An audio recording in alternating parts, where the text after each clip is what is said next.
Welcome back to another section.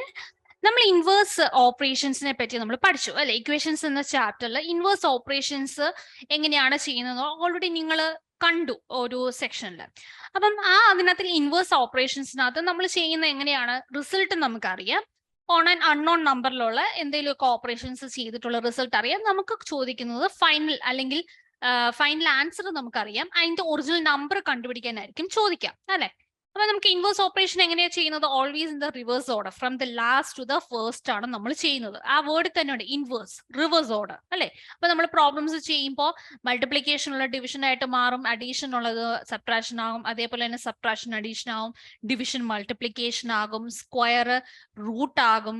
അങ്ങനെയുള്ള operations എല്ലാം നമ്മൾ പഠിച്ചു, ഇൻവേഴ്സ് ഓപ്പറേഷൻസ് അല്ലെ? അപ്പം അത് വെച്ചിട്ട് തന്നെയാണ് നമുക്കൊരു ഡിഫറെന്റ് ഒരു റിയൽ വേൾഡ് പ്രോബ്ലംസ് വരുമ്പോഴും നമുക്ക് ചെയ്യേണ്ടത്. അതായത് ഡിഫറെന്റ് ചേഞ്ചസ്, അതായത് നമുക്കൊരു നമ്മളുടെ ചുറ്റുമുള്ള റിയൽ ലൈഫിലുള്ള പ്രോബ്ലംസ് ഒക്കെ വരുമ്പം അതിൽ ഒന്നിൽ കൂടുതൽ മാത്തമാറ്റിക്കൽ ഓപ്പറേഷൻസ് കാണും. ദാറ്റ് ഇസ് നമുക്ക് റിയൽ വേൾഡ് പ്രോബ്ലംസിൽ ആ ഒരു ഓപ്പറേഷൻസ് ഇപ്പം അഡീഷൻ മാത്രം ആയിരിക്കത്തില്ല, അഡീഷനും സബ്ട്രാക്ഷനും മൾട്ടിപ്ലിക്കേഷനും ഒക്കെ കാണും. അപ്പൊ നമുക്ക് എങ്ങനെ വേണം ഈ ഒരു ടൈപ്പ് ഓഫ് പ്രോബ്ലംസിനെ അപ്രോച്ച് ചെയ്യാന്നുള്ളതാണ് നമ്മൾ ഈ ഒരു സെക്ഷനിൽ മെയിൻ ആയിട്ട് പഠിക്കുന്നത്. അപ്പൊ പ്രോബ്ലംസിൽ ഒന്നിൽ കൂടുതൽ മാത്തമാറ്റിക്കൽ ഓപ്പറേഷൻസ് ഉള്ള പ്രോബ്ലംസ് ആയിരിക്കും വരിക. അതിനെ എങ്ങനെ അപ്രോച്ച് ചെയ്യണം? നമ്മൾ റിവേഴ്സ് ഓർഡറിലാണ്, അതായത് നമ്മുടെ ഫൈനൽ ആൻസർ കിട്ടിയിൽ നിന്നും ബാക്ക്വേർഡ് നമ്മൾ പോകുമ്പോഴാണ് നമുക്ക് ഫൈനൽ ആൻസറിലേക്ക്, നമ്മളുടെ ഒറിജിനൽ ചോദിക്കുന്ന ആൻസറിലേക്ക് നമ്മൾ എത്തിപ്പറ്റുക. അതേപോലെ തന്നെ അതിൽ നമ്മൾ കൺസിഡർ ചെയ്യുമ്പോൾ, നമ്മൾ ലോജിക് ഉപയോഗിച്ച് ചെയ്യുമ്പോൾ അതിൽ ഓൾ മൈന്യൂട്ട് ഡീറ്റെയിൽസ്, എല്ലാ മൈന്യൂട്ട് ഡീറ്റെയിൽസും നമ്മൾ അത് നോട്ട് ചെയ്ത് വെക്കണം അല്ലെ? ഇപ്പം എന്തെങ്കിലും എവിടെയെങ്കിലും ഒന്ന് നമ്മൾ മിസ് ഔട്ട് ആയി പോയിട്ടുണ്ടെന്നുണ്ടെങ്കിൽ ഡെഫിനറ്റ്ലി അത് നമ്മളുടെ ആൻസറിനെയും അഫക്ട് ചെയ്യും. സോ അതാണ്. ആൻഡ് ദ ലാസ്റ്റ് അപ്രോച്ച് എന്ന് പറയുന്നത്, നോട്ടീസ് ഏതെങ്കിലും ചേഞ്ചസ് ഒക്കർ ചെയ്തിട്ടുണ്ടെന്നുണ്ടെങ്കിൽ, അതായത് ഒരു സൈഡിൽ നിന്ന് നമ്മൾ അപ്പുറത്തെ സൈഡിലേക്ക് ട്രാൻസ്ഫർ ചെയ്യുമ്പോൾ എന്തെങ്കിലും ചേഞ്ചസ് ഒക്കർ ചെയ്തിട്ടുണ്ടെങ്കിൽ അതും നമ്മൾ നോട്ടീസ് ചെയ്ത് മനസ്സിലാക്കി വെക്കണം. So this is just steps, അല്ലെങ്കിൽ എങ്ങനെ ഒരു റിയൽ വേൾഡ് പ്രോബ്ലംസ് വരുമ്പോൾ അപ്രോച്ച് ചെയ്യണം എന്നാണ് ഇതിന്റെ ജസ്റ്റ് ഒരു ജനറൽ ആയിട്ടൊരു ഐഡിയ തന്നേക്കുന്നതാണ്. അല്ല നമുക്ക് ഈ ഒരു രീതിയിൽ പോയെങ്കിലേ പറ്റൂന്നല്ല, ലൈക്ക് നമ്മൾ പ്രോബ്ലം സോൾവ് ചെയ്യുമ്പോൾ കാണുന്ന കുറച്ച് ജനറൽ ആയിട്ടുള്ള കാര്യങ്ങളാണ് ഇവിടെ പറഞ്ഞു വന്നേക്കുന്നത്. Okay, now let's see the problems. ഈ ഒരു സെക്ഷനിൽ പ്രോബ്ലംസേ ഉള്ളൂ. നമുക്ക് ഡിഫറെന്റ് ടൈപ്പ് ഓഫ് പ്രോബ്ലംസ് കാണും. ആ പ്രോബ്ലംസ് വീണ്ടും വീണ്ടും പ്രോബ്ലംസ് സോൾവ് ചെയ്ത് പഠിക്കുക, ഡിഫറെന്റ് വെറൈറ്റീസ് ഓഫ് ക്വസ്റ്റ്യൻസ് ചെയ്യുക. അങ്ങനെയാണ് നമുക്ക് പ്രാക്ടീസിൽ കൂടെ ഈ പ്രോബ്ലംസ് ഒക്കെ നമുക്ക് സോൾവ് ചെയ്യാൻ പറ്റുള്ളൂ. അല്ലാതെ ഇതിൽ ബേസിക് ആയിട്ട് നിങ്ങൾക്ക് ഓർത്തിരിക്കേണ്ടതോ അല്ലെങ്കിൽ ഇക്വേഷൻസോ കാര്യങ്ങളോ ഒന്നും തന്നെയില്ല. ജസ്റ്റ് ലോജിക് ഉപയോഗിച്ച് കണ്ടുപിടിക്കുക. സിമ്പിൾ പ്രോബ്ലംസ് ആണ്. ജസ്റ്റ് നമ്മളെ ഒരു മൈൻഡ് ഒന്ന് ക്ലിയർ ആക്കി നമുക്ക് ചോദിക്കുന്ന എന്താണെന്ന് മനസ്സിലാക്കി ആ ലോജിക് യൂസ് ചെയ്തൊന്ന് കണ്ടുപിടിച്ചാൽ മതി. Now, the first question is, 46 rupees was spent in buying 2 notebooks and a pen of 6 rupees. What is the price of a notebook? അതായത് എന്റെ കയ്യിൽ 46 രൂപ ഉണ്ടായിരുന്നു വിചാരിക്കാം. ഈ 46 രൂപയും കൊണ്ട് ഞാൻ എന്തൊക്കെ വാങ്ങിച്ചു? 2 നോട്ട്ബുക്കും ഇനി ഒരു പെന്നും വാങ്ങിച്ചു. ആ പെന്നിന്റെ രൂപയും തന്നിട്ടുണ്ട് 6 റുപ്പീസ് ആണല്ലോ. അപ്പം എനിക്കൊരു കാര്യം മനസ്സിലായി, ഒരു പേനയുടെ വില എനിക്ക് മനസ്സിലായി, എനിക്ക് നോട്ട്ബുക്കിന്റെ വിലയാണ് അറിയേണ്ടത്. അപ്പൊ ഡെഫിനറ്റ്ലി ഞാനിപ്പോ കൺസിഡർ ചെയ്യാണ്, ഞാൻ പെൻ വാങ്ങിച്ചില്ല എന്ന് വിചാരിക്കാം. Okay, if pen is not bought, ഞാൻ പെൻ വാങ്ങിച്ചില്ലെന്ന് തന്നെ വിചാരിക്കാം. വാങ്ങിച്ചില്ലെങ്കിൽ എന്ത് സംഭവിക്കും? എന്റെ കയ്യിൽ അപ്പൊ എത്ര രൂപ നഷ്ടപ്പെടുത്തുള്ളൂ, അല്ലെങ്കിൽ ഞാൻ കൊടുക്കാൻ പറ്റുള്ളൂ? 46 മൈനസ് 6, 40 രൂപയെ എന്റെ കയ്യിൽ കാണുള്ളൂ ആണല്ലോ. ഇനി ഈ 40 എന്ന് പറയുന്ന അപ്പൊ ഇപ്പൊ എത്ര സാധനങ്ങളുടെ വിലയാണ്? 2 നോട്ട്ബുക്കിന്റെ വിലയാണ് ആണല്ലോ. അതിൽ നിന്ന് ഒരു നോട്ട്ബുക്കിന്റെ വില കിട്ടാൻ ബുദ്ധിമുട്ടില്ലല്ലോ. നമ്മൾ പഠിച്ച ജസ്റ്റ് സിമ്പിൾ നമ്മുടെ മാത്തമാറ്റിക്സ് മാത്രമാണ്. ദാറ്റ് ഇസ് 40/2 ചെയ്തു കഴിഞ്ഞാൽ ₹20. അതായത് ഒരു നോട്ട്ബുക്കിന്റെ വില 20 രൂപയാണെന്ന് നിങ്ങൾക്ക് സിമ്പിൾ ആയിട്ട് മനസ്സിലാവും. അതായത് ഇപ്പൊ വേണേ ചെക്ക് ചെയ്യാം, ഒരു നോട്ട്ബുക്കിന്റെ വില 20, 2 നോട്ട്ബുക്കിന്റെ വില അപ്പൊ എത്ര ആവും? 40 ആകും. അതിന്റെ കൂടെ 6 രൂപയുടെ ഒരു പേനയും കൂടെ വാങ്ങിച്ചു. അപ്പൊ ടോട്ടൽ എനിക്ക് 46 രൂപയായി. നമ്മൾ കറക്റ്റ് ആൻസറിൽ തന്നെ എത്തിയല്ലോ. സോ ഇങ്ങനെയാണ് നമ്മൾ പ്രോബ്ലംസ് അപ്രോച്ച് ചെയ്യേണ്ടത്. അപ്പൊ നമുക്ക് എന്തെങ്കിലും ഒരു ക്ലൂ തന്നിട്ടുണ്ടാവും, ഇത്ര രൂപയായിട്ടുണ്ട്, അപ്പൊ അതൊന്ന് ഡിസ്കൗണ്ട് അല്ലെങ്കിൽ സബ്ട്രാക്ട് ചെയ്ത് നോക്കുക, അല്ലെങ്കിൽ ചിലപ്പോൾ ആഡ് ചെയ്യാനായിരിക്കും. അപ്പൊ തന്നിരിക്കുന്നതിൽ നിന്ന് ഇപ്പൊ നമുക്ക് ആഡ് ചെയ്തായിരുന്നു, നമ്മൾ അതിൽ നിന്ന് സബ്ട്രാക്ട് ചെയ്ത് ബാക്കിലോട്ട് വന്നു. മനസ്സിലായോ? 46 ആയിരുന്നു, 46ൽ നിന്ന് 6 മൈനസ് ചെയ്തു, 40 എന്ന് പറയുന്നത് 2 എണ്ണത്തിന്റെയാണ്. അപ്പൊ നമ്മൾ ഡിവൈഡ് ചെയ്തു, അല്ലെ? അങ്ങനെയാണ് നമ്മൾ ആൻസറിലേക്ക് എത്തിയത്. Reverse operation. മനസ്സിലായല്ലോ? Now, next question. When a number is tripled, then 2 added, it became 50. What is the number? ഈ ടൈപ്പ് ഓഫ് പ്രോബ്ലംസ് ഒക്കെ നമുക്ക് ചില കോമ്പറ്റേറ്റീവ് എക്സാമിനേഷൻസിനൊക്കെ ചോദിക്കാറുണ്ട്. ആ നമ്പർ എനിക്ക് അറിയത്തില്ല നമ്പർ ഏതാണ്, ആ നമ്പറിനെ ഞാൻ ട്രിപ്പിൾ ചെയ്തു എന്ന് പറഞ്ഞാൽ എന്താണ്, അതിനെ മൾട്ടിപ്ലൈ ചെയ്തു വിത്ത് 3, എനിക്ക് വേറെ എന്തോ ഒരു നമ്പർ കിട്ടി. ആൻഡ് ദെൻ ഈ നമ്പറിലേക്ക് ഞാൻ എന്താണ് 2 ആഡ് ചെയ്തു and it became 50. What is the number? നമുക്ക് ചോദിക്കുന്നത് ഈ ഒറിജിനൽ നമ്പർ ഏതാ എന്നാണ് ചോദിക്കുന്നത്. അപ്പൊ 50 എങ്ങനെ കിട്ടിയത്? Number multiplied with 3, then that number is been added with 2, you get it as 50 ആണല്ലോ. അപ്പൊ നമുക്ക് റിവേഴ്സ് പോകാമല്ലോ. സ്റ്റാർട്ട്. 50ൽ നിന്ന് -2 ചെയ്യാം. What you will get? 48. അപ്പം ഈ ക്വസ്റ്റ്യൻ മാർക്കിന്റെ ഒരു ആൻസർ കിട്ടി. ഈ ക്വസ്റ്റ്യൻ മാർക്ക് എന്താണ്? 48 ആണ്. നൗ ഇവിടെ എന്താണ്? ഇൻറ്റു 3 ആണെങ്കിൽ ഇതിനെ ജസ്റ്റ് ഡിവൈഡഡ് ബൈ 3 ചെയ്യുക. അതായത് 48 ഡിവൈഡ് ബൈ 3 ചെയ്യുമ്പം എന്ത് കിട്ടും? 116. Sorry, what you will get? We get the answer as 16. So what is your original number? Your number is 16. മനസ്സിലായോ? Now next see another question. A number is tripled. അതായത് multiply with 3 ചെയ്തു, എന്തോ ഒരു സംഭവം കിട്ടി. നമുക്ക് നമ്പർ ഏതെന്ന് അറിയത്തില്ലല്ലോ. Then ഈ ഒരു സംഭവത്തിൽ നിന്ന് തന്നെയാണ് 2 സബ്ട്രാക്റ്റഡ്, -2 ചെയ്തു and you get it as 40. What is A number? അപ്പം 40ൽ നിന്ന് റിവേഴ്സ് പോവുക, +2 ചെയ്യുക. What you will get? 42. അപ്പൊ ഈ ക്വസ്റ്റ്യൻ മാർക്കിനുള്ള ആൻസർ കിട്ടി. ഇനി അടുത്ത ക്വസ്റ്റ്യൻ മാർക്ക് കണ്ടുപിടിച്ചെങ്കിൽ നമ്മുടെ ഫൈനൽ ആൻസർ ആവുള്ളൂ അല്ലേ? ഇൻറ്റു 3 ആണ് ചെയ്തത്, അതിനെ ഡിവൈഡഡ് ബൈ 3 ചെയ്യുക. അതായത് 42 ഡിവൈഡഡ് ബൈ 3 ചെയ്യുമ്പോൾ യുവർ ആൻസർ ഇസ് 14 ആയിരിക്കുമല്ലോ. So this is your original number, 14. Next question. When a fourth of a number is added to the number 30 is got. 30 is got എന്ന് പറഞ്ഞാൽ എന്താണ്? ഫൈനൽ ആൻസർ ആണ് 30. അതായത് നമുക്ക് ഏതോ ഒരു നമ്പർ ഉണ്ട്, ആ നമ്പറിലേക്ക് എന്ത് ആഡ് ചെയ്തു? Fourth of A number.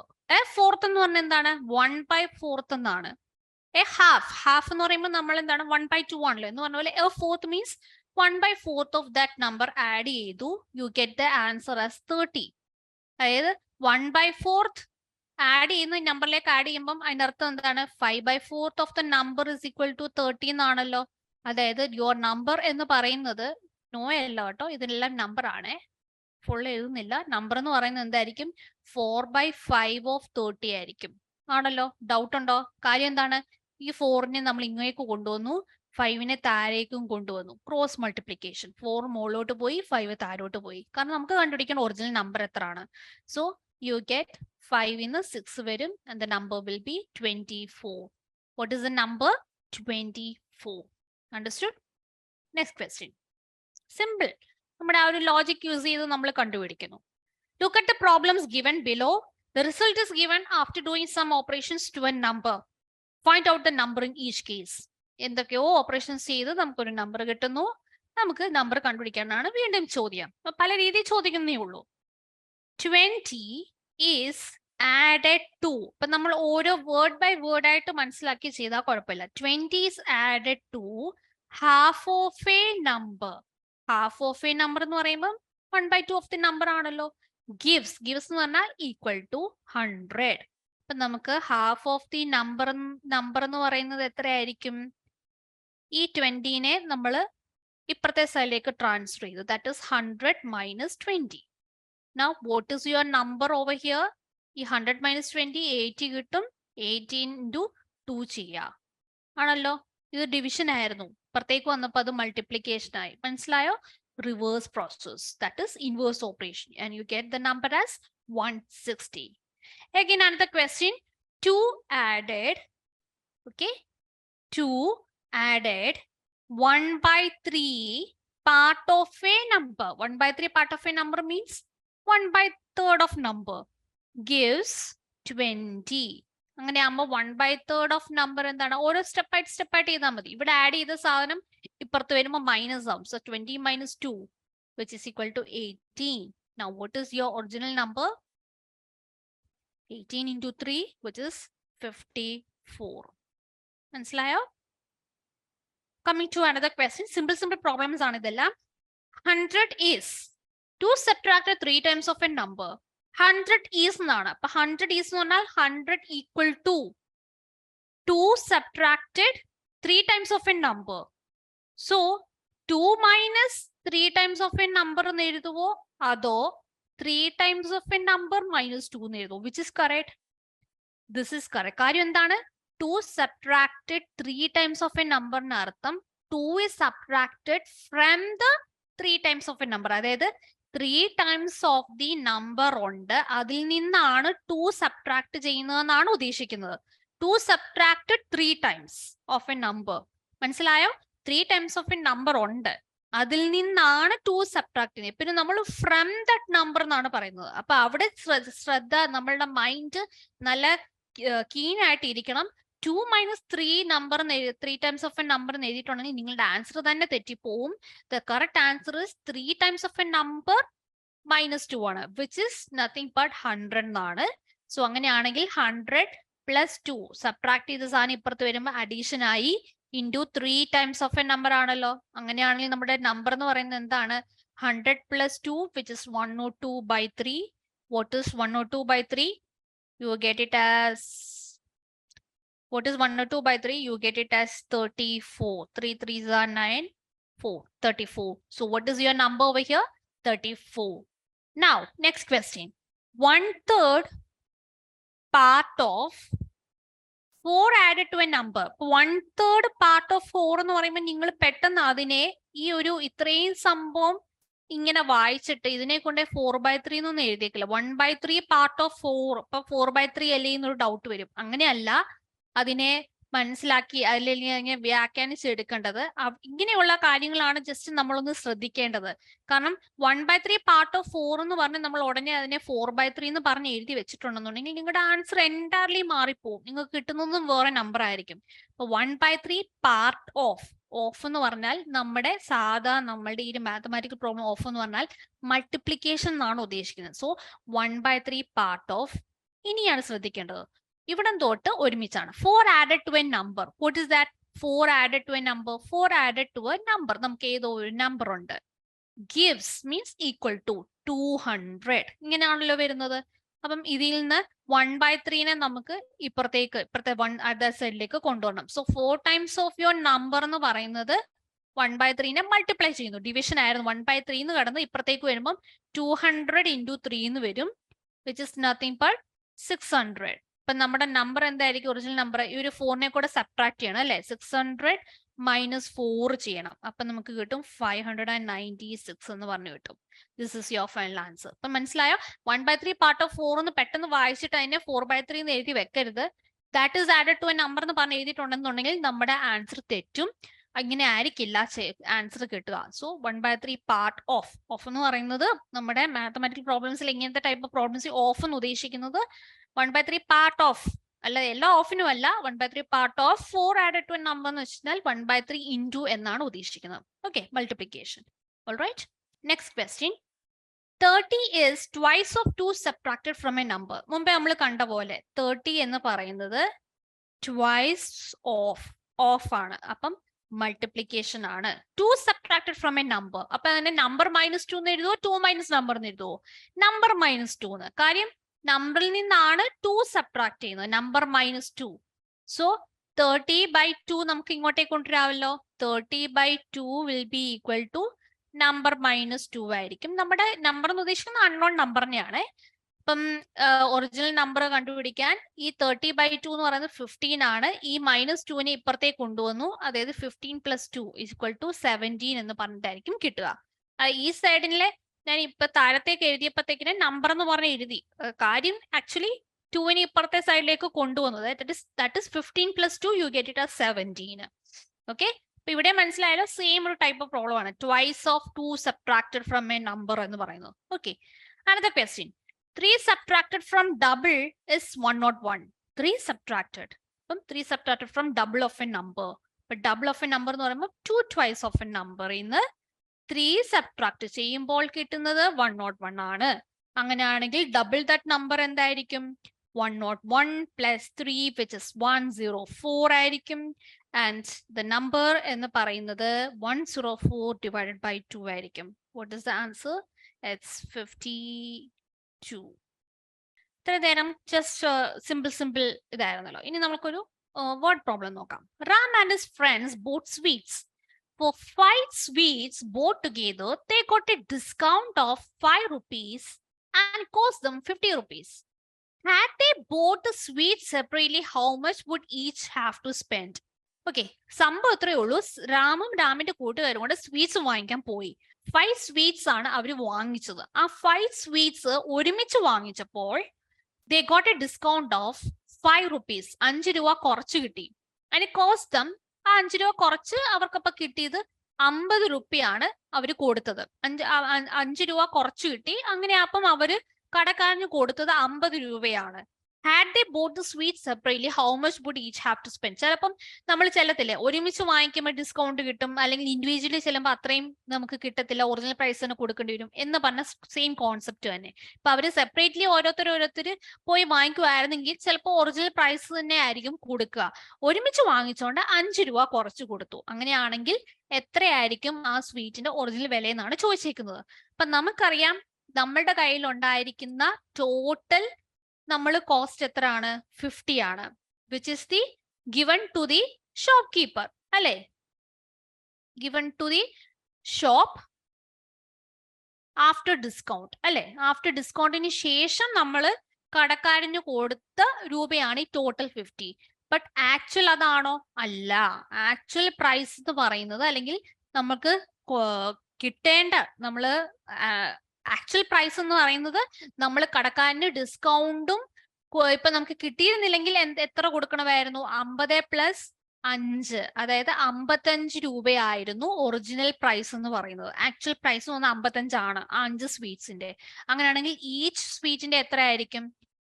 So 1 സ്വീറ്റിന്റെ price അപ്പൊ എത്രയായിരിക്കും? 5 എണ്ണത്തിനാണ് 55 രൂപ. അങ്ങനെയാണെങ്കിൽ ഒരെണ്ണത്തിന് എത്രയായിരിക്കും? 55 divided by 5, which is nothing but ₹11 ആണല്ലോ.